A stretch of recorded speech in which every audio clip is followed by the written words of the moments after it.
यही है कि जैसे मैंने 2020 में थर्ड ईयर में जब था तो यस। मेरे फादर की डेथ हो गई थी। ये वाले अटेम्प्ट में जो मेरे से कमी रही वो यही कमी रही थी कि मैंने क्वेश्चन सॉल्विंग पे और न्यूमेरिकल्स पे थोड़ा सा अपना ज़्यादा फोकस रखा, और जो छोटे छोटे डेटा होते हैं, जो फैक्ट्स होते हैं, उस पर बहुत ज़्यादा ध्यान नहीं दिया। सर CBT 1 के लिए मैंने यूट्यूब पे पूरा फॉलो किया था।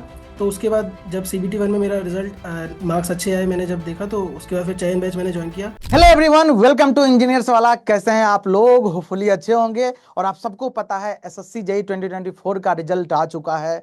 बहुत सारे बच्चे इस एग्जाम में सिलेक्शन लिए हैं। बहुत सारे बच्चे थोड़ा सा बाउंड्री लाइन के आसपास थे, वो थोड़ा सा निराश है। लेकिन हताश नहीं होना बेटा, हर बार एग्जाम में ऐसे ही होता है। और एक बच्चे हमारे साथ आज मौजूद है, उन्होंने इस एग्जाम को रियली में फोड़ा है। उनका जो जर्नी है, उनका जो स्ट्रगल है, डेफिनेटली बहुत सारे बच्चों के लाइफ में इंपैक्ट डाल सकता है। और आपको दिख रहा होगा यहाँ पे ऑल इंडिया रैंक 51, नाम है प्रखर शर्मा। तो मैं उन्हीं बच्चों से मिलाना चाहता हूं सबसे पहले, और वही बताएंगे उनकी जर्नी कैसे रही, किस तरीके से इंग्लिश वाला टीम ने उसके जर्नी में गाइड करा, किस तरीके से चीजें ऊपर नीचे हुई, और सारी चीजों को देखते हुए फाइनली ये एसएससी जेई 2024 में ऑल इंडिया रैंक 51 और एमईएस डिपार्टमेंट ले चुके हैं। तो हेलो प्रखर, कैसे हो आप? हमारी पूरी टीम की तरफ से आपको कॉन्ग्रेचुलेसन। धन्यवाद सर, नमस्ते। आपका बहुत बहुत धन्यवाद। चलिए प्रखर, बहुत अच्छा लगा आपका रिजल्ट जानकर। बहुत खुशी हुई थी जब आपने फोन किया था कि सर मेरा सिलेक्शन हो गया। मिलिट्री इंजीनियरिंग सर्विसेज में 51 रैंक के साथ आपका सिलेक्शन हुआ है। तो कॉन्ग्रेचुलेशन टू यू, और साथ साथ आपके फैमिली मेंबर्स को भी बहुत बहुत बधाई। क्योंकि यार पेरेंट्स का बहुत बड़ा रोल रोल होता है। आई थिंक आपके पेरेंट्स भी अगर इस सेशन को सुन रहे होंगे तो सच में बहुत बहुत बधाई के पात्र हैं। आपका लड़का बहुत अच्छा, बहुत बेहतरीन परफॉर्मेंस दिया है। तो प्रखर, आप हम लोगों के साथ कब जुड़े थे फिजिक्स वाला टीम के साथ? और बताइए कि कैसी रही आपकी जर्नी, कैसे कैसे आपने पढ़ाई करी थी। आज सारे बच्चे यहाँ पर आपको सुनना चाहते हैं। हम लोगों को तो बच्चे सुनते ही रहते हैं, आप भी सुनते रहते थे। आज आपको सुनना चाहते हैं स्टूडेंट्स, जी बताइए अपनी जर्नी के बारे में। जी सर, तो मैंने 2021 में बीटेक किया था JSS नोएडा से, इलेक्ट्रिकल इंजीनियरिंग में। तो उसके बाद फिर मैंने गेट की प्रिपरेशन की और साथ में SSC JEE वगैरह की प्रिपरेशन की। तो लास्ट ईयर का जो SSC JEE का था उसमें मेरा प्री हुआ था, मेंस रह गया था। तो उसमें भी आप लोगों की हेल्प ली थी पूरी। और उस टाइम जो आप लोगों ने क्रैश कोर्स कराया था यूट्यूब पे, उसकी हेल्प इस बार मुझे लगता है उससे ज़्यादा इस बार मिली मुझे। और बिल्कुल। इस बार भी पूरा यूट्यूब पे आपका पूरा गाइडेंस, जैसे जैसे खासकर से सर यूटिलाइजेशन में आपके हर हर सेशन देखा आपका अच्छा। पुराना, जो आपने PYQs करवाए। और लास्ट ईयर वाला मतलब जो क्रैश कोर्स आपने कराया था उसको दो दो बार देखा, क्योंकि ये मैं समझ गया था। पिछली बार वाला जो मेंस था उसमें जो मेरे नंबर कम आए, उसके उससे ये चीज़ मैंने समझ में आई थी कि अगर फैक्ट्स को अगर हम इग्नोर कर देंगे तो फिर ये एग्ज़ाम थोड़ा सा मुश्किल पड़ सकता है। तो इसलिए उन अच्छा तो फैक्ट्स को याद करने के लिए 2 से 3 बार पढ़ना पड़ेगा। तो ये चीज़ मैंने बहुत ध्यान रखी थी इस बार। अच्छा, प्रखर बता रहे हैं यहाँ की, आप लोग भी सुन लीजिए कि फैक्चुअल क्वेश्चंस बहुत ज्यादा मायने रखता है। क्योंकि सर बहुत बिल्कुल। ज्यादा डेटाबेस चीजें रहती हैं। बिल्कुल। और सर जो मेरा सब्जेक्ट है ना, वहां पर सर कुछ ज्यादा ही डेटा रहते हैं। Exactly exactly. और बच्चों को सर ये होता भी है, जब बच्चे प्रिपरेशन के टाइम में होता है ना, तो उनको लगता है ये छोटी सी चीजें कैसे पूछी जाती है। आप प्रखर अच्छे से बता पाओगे सारे ही सब्जेक्ट में, नॉट ओनली यूटिलाइजेशन, पूरे अगर एसएससी जेई का इलेक्ट्रिकल इंजीनियरिंग का सिलेबस देखा जाए ना, तो हर सब्जेक्ट में बहुत सारे डेटाबेस चीजें होते हैं जिसको बच्चे इग्नोर कर देते हैं। आपने उस चीजों को कैसे मैनेज करा था? और सबसे बड़ी बात, जो टेक्निकल के साथ साथ नॉन टेक वाला पार्ट, बच्चों को बहुत डर लगता है, हर इंजीनियर को नॉन टेक जो है ना यस सर। बहुत ज्यादा पैनिक सिचुएशन में लेके आता है। उसको कैसे मैनेज करा था? दोनों क्वेश्चन का आंसर कीजिए। तो सबसे पहले तो सर ये है कि पहले पिछले वाले अटेम्प्ट में जो मेरे से कमी रही वो यही कमी रही थी कि मैंने क्वेश्चन सॉल्विंग पे और न्यूमेरिकल्स पे थोड़ा सा अपना ज़्यादा फोकस रखा, और जो छोटे छोटे डेटा होते हैं, जो फैक्ट्स होते हैं, उस पर बहुत ज़्यादा ध्यान नहीं दिया, क्योंकि मेरे को ये लगा कि ये चीज़ें तो ऐसी हैं जो फैक्ट बेस्ड हमसे क्यों पूछी जाएगी, हम इंजीनियर्स हैं। लेकिन जो मेरे को पिछले अटेम्प्ट में ये समझ में आया कि फैक्ट्स के साथ साथ कई ऐसी छोटी चीज़ें होती हैं जो बड़े बड़े क्वेश्चन को सॉल्व करने के लिए उनका बेसिक ज़रूरी होता है। बिल्कुल। तो उस पे मैंने इस बार काम किया। और रही बात सर नॉन टेक की, तो नॉन टेक के लिए आपके जो सेशन हमें इसमें करंट अफेयर का भी थोड़ा सा अलग ही रहता है कि आपका लास्ट ईयर की जगह और पीछे का पूछ लेगा कभी। बिल्कुल। काफ़ी ज़्यादा, मतलब बहुत ही ज़्यादा उसमें ऐसा रहता है। तो इस चीज़ में सर टीचर्स का काम, टीचर्स यहाँ पर टीचर्स का रोल बहुत इंपॉर्टेंट हो जाता है, क्योंकि आप लोग कई सालों से ये चीज़ें देखते आ रहे हैं, कई सालों से आप लोग एग्जाम्स के बच्चों की प्रिपरेशन कराते आ रहे हैं। तो उस समय आपका गाइडेंस रहता है कि आपको ये टॉपिक ज़्यादा पढ़ने चाहिए, इस टॉपिक से सवाल बहुत बार आते हैं। तो जितने PYQs इंपॉर्टेंट है उतना ही टीचर्स का गाइडेंस इंपॉर्टेंट है इस टाइप की चीज़ों को करने के लिए।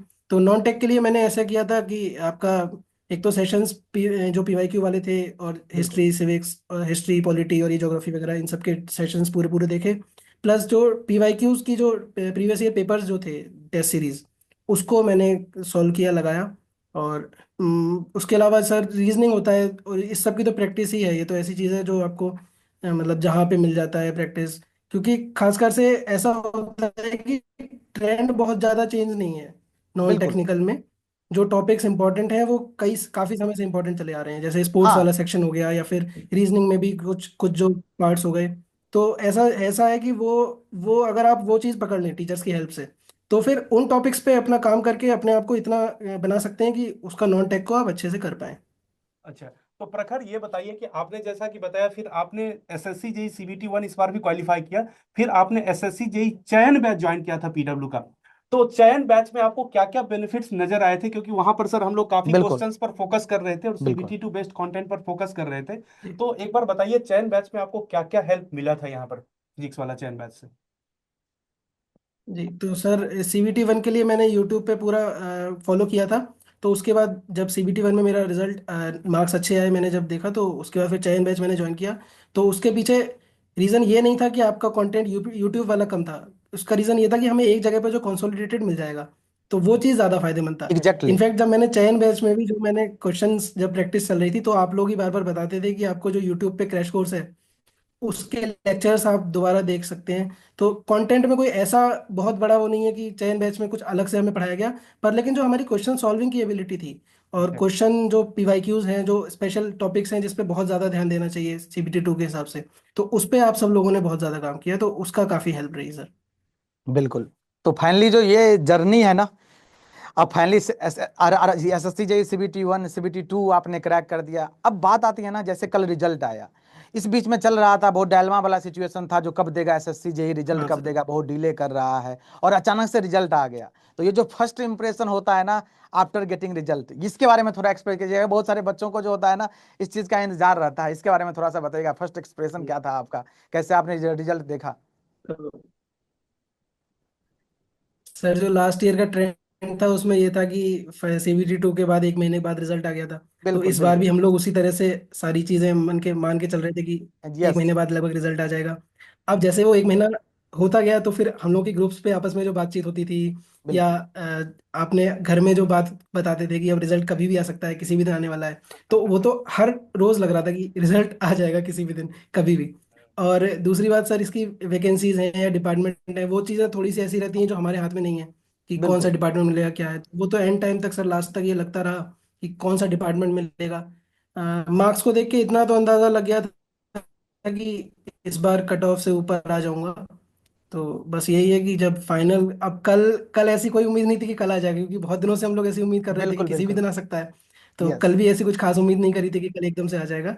बस यही था कि जैसे ही आया, तो फिर सबसे पहले मैंने अपना नाम सर्च किया, उसके बाद डिपार्टमेंट देखा, तो जब डिपार्टमेंट के आगे मुझे जे दिखा हुआ दिखा कि कोड उसका यस। एमईएस का कोड है, तो बिल्कुल। एक बहुत ही रिलीफ मिला कि चलो, मेहनत करने के बाद सफलता मिलती भी है। ये भी, ये जो आप लोग कहते थे, जो अब तक यस। हमने एक्सपीरियंस नहीं किया था, बस खाली आप लोगों की बात मान के चलते थे, तो आज वो ये तो एक्सपीरियंस भी किया कि ये तो मेहनत बहुत करो तो अच्छी बात सफलता है। मिलेगी। अब प्रखर, यहाँ पर आपको बहुत सारे स्टूडेंट्स देख रहे हैं सेशन को। यार, अपने जूनियर्स को क्या कहना चाहेंगे, या आपके क्लासमेट्स जो लोग शायद इस बार सफल नहीं हो पाए, उनको क्या कहना चाहेंगे? उनकी क्या स्ट्रेटजी होनी चाहिए आगे प्रिपरेशन के लिए? क्योंकि सारे सब्जेक्ट सर, बिल्कुल। सर का इलेक्ट्रॉनिक्स का सब्जेक्ट है, हमारा सब्जेक्ट है इलेक्ट्रिकल मशीन है, पावर सिस्टम है, बेसिक इलेक्ट्रिकल है। हर एक सब्जेक्ट्स के बारे में कैसे कैसे स्टूडेंट्स अप्रोच करें, उनको क्या न्यूमेरिकल क्वेश्चंस पर ज्यादा प्रैक्टिस करनी चाहिए, क्या उन्हें ज्यादा थ्योरी पढ़ने चाहिए, शॉर्ट नोट्स पढ़ने चाहिए, क्या क्या चीजें हैं, आपको यार एक बार बताना पड़ेगा। क्योंकि हमने आपको तो खैर, हम लोगों ने तो सारे कंटेंट्स दिए थे, बिल्कुल। हम लोगों ने सर शॉर्ट नोट्स भी दिए थे, बिल्कुल। हमारा हमारा हर तरह का कंटेंट आप लोगों को गया था। अब आप यहाँ पर बताइए कि जो जूनियर्स हैं वो किस तरह से सारे कंटेंट्स को अप्रोच करें, किस फ्रूटफुल ढंग से पढ़ाई करें। जी, तो सबसे पहले तो सर ये है कि हम लोग ऐसा कई बार ये गलती कर देते हैं कि जिसमें इंटरेस्ट आता रहता है, वो सब्जेक्ट्स हम बहुत ज़्यादा पढ़ते रहते हैं। तो इससे बिल्कुल। हमारा जो इम्पोर्टेंट सब्जेक्ट है, कई बार वो छूट जाता है। तो ऐसा मेरे से भी हुआ है कई बार, कई एग्जाम्स में मैंने ऐसी गलती करी है कि फॉर एग्जाम्पल मुझे नेटवर्क बहुत अच्छे से आता है, और उसमें मुझे मज़ा भी आ रहा है। तो फिर तो अब छह मुझे महीने तो पढ़ते एग्ज़ाम तो रहो। सारे सब्जेक्ट्स दिलाएंगे ना, तो फिर मैं नेटवर्क के ही सवाल सॉल्व करता रहूँ, तो उससे तो फिर मेरा मशीन और पावर सिस्टम में नुकसान हो जाएगा। तो बिल्कुल। ये चीज़ें हैं। कि आप सबसे पहले अपना टेक्निकली स्ट्रॉन्ग करें, क्योंकि सीबीटी 2 में केवल टेक्निकल आना है। तो यस। सीबीटी 2 में आपको मतलब नॉन टेक्निकल को फिलहाल आप सबसे पहले अगर आप प्रिपरेशन स्टार्ट कर रहे हैं तो पहले आपका टेक्निकल इतना स्ट्रांग होना चाहिए कि आप उसके दम पे ये कह सकते हैं कि मैं क्लियर कर सकता हूँ। यस। और उसके बाद टेक्निकल में भी आपका जो सब्जेक्ट्स हैं उनका वेटेज चेक करें कि मशीन से पावर सिस्टम है, यूटिलाइजेशन है, इनका बहुत ही ज़्यादा वेटेज रहता है। प्लस बिल्कुल। नेटवर्क है, नेटवर्क तो ऐसा बेसिक है कि इलेक्ट्रिकल में हर व्यक्ति को आना चाहिए। बिल्कुल। तो ये तो ऐसी चीज़ें हैं जिनको हम छोड़ ही नहीं सकते। Plus exactly. इलेक्ट्रॉनिक्स में कई ऐसी चीज़ें हैं जो रिपीट हो रही हैं। इलेक्ट्रॉनिक्स के टॉपिक्स हैं, जैसे जीनर वाला है वो सवाल आता ही है लगभग। बिल्कुल बिल्कुल। प्लस हमें जो जो एनर्जी बैंड गैप वाला है, तो ये जो सर बताते हैं कृष्णा सर, सर आप बहुत अच्छा बैंड बताते गैप हैं वाला तो एनर्जी बहुत ही बैंड अच्छे से गैप यार, टॉपिक आप बहुत अच्छी समझाते अच्छी हैं। तस्वीर भी तो लाते हैं सर, अच्छे से लिखते हैं, एकदम बताते हैं पूरा जबरदस्त। हाँ, बिल्कुल। तो जो आप रंग बिरंगी तस्वीरें बताते हैं वो हाँ। दिमाग में ऐसे छप तो जाती कृष्णा हैं। सर एकदम बहुत अच्छी तस्वीर लाते तो हैं। यही है कि इन चीज़ों को आप, हम जूनियर से बस यही कहूंगा कि इन चीज़ों पे पहले आप अपना कमांड बनाएं। और इसके बाद अब जब आप नॉन टेक्निकल की तैयारी करेंगे तो आप टेक्निकल का टेस्ट देते रहें लगातार। टेस्ट का मतलब उस टेस्ट को ये नहीं समझे कि हमारा ये फाइनल टेस्ट है या उसके मार्क्स से मोटिवेट डिमोटिवेट हो रहे हैं। टेस्ट का मतलब केवल इतना सा है कि हम डेली 2 घंटा या फिर 3 घंटे 1 घंटे अपने क्वेश्चंस की प्रैक्टिस कर रहे हैं, जिससे कि हम उसके टच को छोड़ ना दें अगर हम नॉन टेक्निकल पढ़ रहे हैं उस समय भी। तो टेक्निकल को कभी नहीं छोड़ना है, पहली चीज़। प्लस नॉन टेक्निकल में भी कोई सब्जेक्ट्स ऐसे होते हैं, जैसे इकोनॉमी है वो मुश्किल होता है और अच्छा। उसके बहुत ज़्यादा सब्जेक्ट्स भी नहीं आते हैं, तो सवाल भी नहीं आते हैं। तो हमें ये नहीं करना चाहिए कि हम इकोनॉमी को पीछे पड़ गए, अब नहीं आता है तो फिर अब इतने तो हमें मार्जिन मिलता है कि हम 1 2 सवाल गलत कर सकें, या नहीं आता है तो ना करें। तो इस टाइप से स्ट्रेटजी बनानी चाहिए। यहाँ पे टीचर्स का गाइडेंस बहुत ज़्यादा काम करता है कि जो सब्जेक्ट नहीं आ रहे हैं, या फिर अब इसमें जो कृष्णा सर बीच बीच में टेलीग्राम पे आप सेशंस लेते हैं हाँ। बिल्कुल या बिल्कुल। यूट्यूब पे भी आप लोग सेशन लेते हैं मोटिवेशन वाले, तो ऐसे टाइम पे वो सेशंस बहुत काम करते हैं कि आपको क्या करना चाहिए और क्या नहीं करना चाहिए। तो टेलीग्राम पे जो आप लोग मीटिंग करते हैं उसमें हमें भी बोलने का मौका दिया जाता है, तो हम लोग अपने सवाल वहां पर रख सकते हैं कि सर इस टॉपिक में हमें दिक्कत आ रही है, इस प्रॉब्लम आ रही है। तो एक एक करके अपनी कमजोरियों पे काम करते रहें, पहली चीज़। और दूसरी बात, किसी भी मॉक टेस्ट को, किसी भी रिजल्ट को अपने दिल से ना लगाएं, क्योंकि मेहनत कर रहे हैं तो कभी तो फल मिलेगा। ये ज़रूरी एग्जैक्टली। नहीं है कि इस बार मिले, ये ज़रूरी नहीं है कि अगली बार मिले, लेकिन कभी तो मिलेगा। और बिल्कुल। तीसरी बिल्कुल यार, चीज वो सर, तो कोई भी पीवाईक्यू। मेहनत कर रहे हैं तो उन्हें बिल्कुल उनको परिणाम मिलेगा ही मिलेगा। तो मतलब आप ये कह रहे हो कि जैसे ये बोर्ड है, ये जो टीवी लगी हुई है ना, इस टीवी पर ये सिर्फ लिखने के लिए टीवी नहीं है, ये टीवी इसलिए लगाई गई है क्योंकि इस पर हमें कुछ कंपोनेंट्स, इलेक्ट्रॉनिक कंपोनेंट्स हो, इलेक्ट्रिकल डिवाइसेज हो, वो सारे डिवाइसेज यहाँ पर जब लाते हैं उसकी तस्वीर सर, तो वो बिल्कुल सर। सच में बच्चों को बहुत अच्छा इंटरेस्टिंग वो इनकी हाँ चीज हाँ हाँ। समझ में आती है।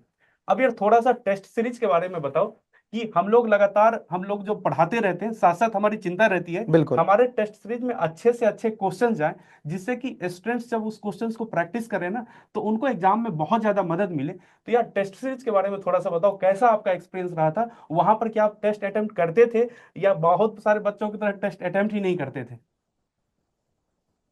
तो इसमें तो ये होता है, जैसे अब हम एग्जाम के टाइम जब बैठे होते हैं तो उस समय हमारी आंखों के आगे सवाल होता है, तो हमें कोई टॉपिक समझाना नहीं होता है। तो उस समय जो हमारा एग्जाम सवाल को सॉल्व करने का जो पर्सपेक्टिव होता है उसको डेवलप करने के लिए ये जरूरी है कि हमने पीछे बैकएंड पर बहुत सारी टेस्ट सीरीज या फिर पीवाईक्यूज की प्रैक्टिस कर रखी हो। तो जो जो सर टीचर्स पढ़ाते हैं उसको पढ़ने के साथ साथ उसको क्वेश्चंस के हेल्प से रिवाइज करें। जरूरी नहीं है कि जैसे टीचर्स ने पढ़ाया आप उसी को वैसा का वैसा ही रिवाइज कर रहे हैं। अगर आप उसको एग्जैक्टली। क्वेश्चन में अप्लाई करके देखिए, अगर आपका अप्लाई हो रहा है और वो वाले आपको चीज़ें रिकॉल हो रही हैं जो सर ने पढ़ाई हैं, तो फिर यानी आपकी प्रिपरेशन राइट राइट पाथ पर है। और पीवाईक्यूज का बहुत बड़ा रोल है, आप पीवाईक्यूज को कभी ना छोड़ें। प्लस जो आपने सीबीटी 2 के टाइम पे जो टेस्ट टेस्ट सीरीज इसकी पीडब्ल्यू की थी, इसको मैंने फॉलो किया था। तो इसके सवाल ऐसे थे जो, ऐसे कई सवाल थे जो मिलते जुलते मुझे मेन एग्जाम में भी देखने को बिल्कुल मिले थे। बिल्कुल बिल्कुल और बिल्कुल। कई फैक्ट्स ऐसे होते हैं जो आप लोग पढ़ाते हैं क्लास में, तो उसको जो आप लोग ऐसे ट्रिक से बताते हैं, ऐसा कुछ कुछ निमोनिक्स, यस बिल्कुल खासकर बिल्कुल। से सर मयंक सर तो हर चीज में ट्रिक बताते हैं। निमोनिक बना देते तो हैं। वो कहाँ ट्रिक पढ़ रहे ऐसी हो होती है ना, वो पीडब्ल्यू दिमाग में बाबू जैसे ही जी? सवाल देखोगे, यस। बस देखिए तो जहां सवाल देखोगे तो सीधे वो ट्रिक अपने आप मयंक सर की शक्ल आंखों के आगे आ जाएगी। तो वो चीजें बहुत बिल्कुल। फायदा रहता है। तो आप टेस्ट सीरीज और पीवाईक्यू को कभी भी नहीं छोड़ना चाहिए अपने प्रिपरेशन के दौरान।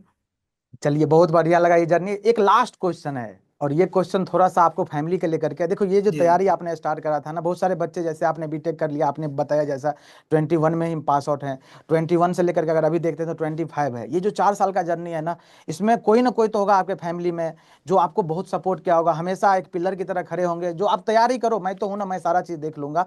तो कौन थे और उनके बारे में आप क्या बोलना चाहते हैं, जरूर बताइएगा एट लास्ट। सर इसका यही है कि जैसे मैंने 2020 में थर्ड ईयर में जब था, तो यस। मेरे फादर की डेथ हो गई थी। तो ओ उस सॉरी। समय, उसी समय मेरे कई टीचर्स ने ऐसा बोला था कि आपको अब आप जॉब करेंगे या कैसा क्या करेंगे। तो उस समय मेरी मम्मी ने मुझे पूरा सपोर्ट दिया, और तब से लेके अब तक या आगे भी, जो मैं आगे भी जो भी करूँगा लाइफ में, तो उनका बिल्कुल पूरा सपोर्ट है कि तुम जो भी फैसला लोगे हम तुम्हारे साथ हैं। उनका हर चीज़ में ये रहता है कि, बिल्कुल। यार और ये अब तो ये 4 साल जो मैंने पढ़ाई की, ये तो तैयारी की, किसी भी स्टूडेंट के लिए तो इस बहुत 4 साल ज्यादा उन्होंने कभी डिफिकल्ट भी सिचुएशन ये होता नहीं। होगा। हाँ जी। हाँ, बोलिए बोलिए, तो बिल्कुल बोलिए। इन बताइए चार बताइए, आप साल कंटिन्यू रखिए। इन 4 साल उन्होंने कभी भी ऐसा नहीं किया कि तुम्हें जॉब की जल्दी है, या मतलब जल्दी जॉब करो, या क्यों नहीं तुम्हारा एग्जाम निकल रहा है। हर एग्जाम में उन्होंने सपोर्ट किया। इनफैक्ट अभी तो जो मेरा CBT 2 का फाइनल, CBT 2 एग्जाम हुआ था, तो जेई का, तो ये कानपुर में हुआ था, जो मेरे घर से बहुत दूर है। बिल्कुल तो बिल्कुल। मम्मी मेरे साथ भी गई। थोड़ा अच्छा। सा जिससे एक मानसिक सपोर्ट रहता है कि आप बिल्कुल होता है, बिल्कुल, ये तो अब बहुत अच्छा मोरल सपोर्ट बाहर मिलता है। फैमिली मेंबर मम्मी है तो साथ है तो आप। फिर तो कोई दिक्कत ही नहीं है ना। ये तो मतलब किसी स्टूडेंट के लिए कितना जी। डिफिकल्ट सिचुएशन होगा तो कि मम्मी का जिसमें पूरा कि सपोर्ट रहा है इस चीज में। इनका बीटेक कंप्लीट हुआ और उसमें इनके पिताजी का गुजर जाना, और उसमें इनकी फैमिली में इनको बहुत काफी सपोर्ट किया गया और तब इस मुकाम तक पहुंचे हैं। क्योंकि सर किसी भी स्टूडेंट्स की जर्नी में ना, स्टूडेंट तो मेहनत करते ही हैं, टीचर भी मेहनत करते हैं, स्टूडेंट्स किताबें पढ़ते हैं, हर चीज करते हैं, सारे रिसोर्सेज यूज करते हैं, लेकिन सर उनके पेरेंट्स, उनके गार्जियन का बहुत बड़ा रोल होता है, उनका बहुत त्याग, उनकी बहुत तपस्या होती है, तभी जाकर उनके बच्चे बच्चियां एक एग्जाम में सफल हो पाते हैं। बहुत ज्यादा रोल रहता है। तो यार मतलब सच में बहुत ज्यादा हम लोग खुश हैं और आपके इस रिजल्ट से, और सर काफी अच्छा लग रहा है प्रखर के साथ जुड़कर। बिल्कुल, ये जो रिजल्ट है ना, बहुत सारे बच्चों की जिंदगी को मतलब हो सकता है चेंज कर दे, क्योंकि आपने जैसा बताया ना, एट लास्ट फैमिली का सिचुएशन। आप अपने मम्मी को भी पूरी इंजसवाला की टीम तरफ से कॉन्ग्रेचुलेसन बोलिएगा। फाइनली आपने वो चीज़ कर दिखाया ना, जिस ट्रस्ट के साथ मम्मी आपके साथ लग करके मेहनत कर रही थी। इसलिए हम लोग बोलते भी है, कभी कभी सेशन में बोलते भी हैं हम लोग, ये जो आप मेहनत कर रहे हो ना, केवल ये केवल आपका ही मेहनत नहीं है, ये हम लोग में लग के मेहनत कर रहे हैं, हमारी पूरी टीम मेहनत कर रही है, जो दिख नहीं रही है आपको। आपके फैमिली में आपके जैसे मम्मी ने बताया, आपके भाई बहन जो भी होंगे, सब लोग मेहनत करते करते रहते हैं। सबका उम्मीद रहता है जो हमारा लड़का हमारा लड़की जिस दिन रैंक लेके आएगी, जिस दिन एग्जाम में सिलेक्शन होगा ना, सबका करियर, सबका जिंदगी जो है बदल देगा। फाइनली ये सारी चीजें आप लोगों को काफी यस सर। मोटिवेट करेगा। बाकी हम लोग मिलते हैं ऐसे ही इसी इंटरव्यू गाइडेंस सेशन में, किसी नेक्स्ट सेशन में मिलते हैं जो कि डेफिनेटली आपको मोटिवेट करेगा। तो थैंक यू और सो मच, और थैंक बिल्कुल यू प्रखर। बाकी बिल्कुल सब प्रखर, बोलिए। बहुत अच्छा लगा, thank you so much for thank you. Joining here. Last में मैं सारे स्टूडेंट्स को एक ही बात कहना चाहता हूं, इफ प्रखर can do, you can also do this. ठीक है, तो प्रखर ने कर दिया है, प्रखर हैज डन दिस, तो आपकी भी अब बारी है, आप भी अपने आपके रिजल्ट का हमें इंतजार रहेगा। अगली बार आप अपना सिलेक्शन लीजिए, जो भी लोग इस वीडियोस को देख रहे हैं। Thank you so much for attending the session, thank you so much.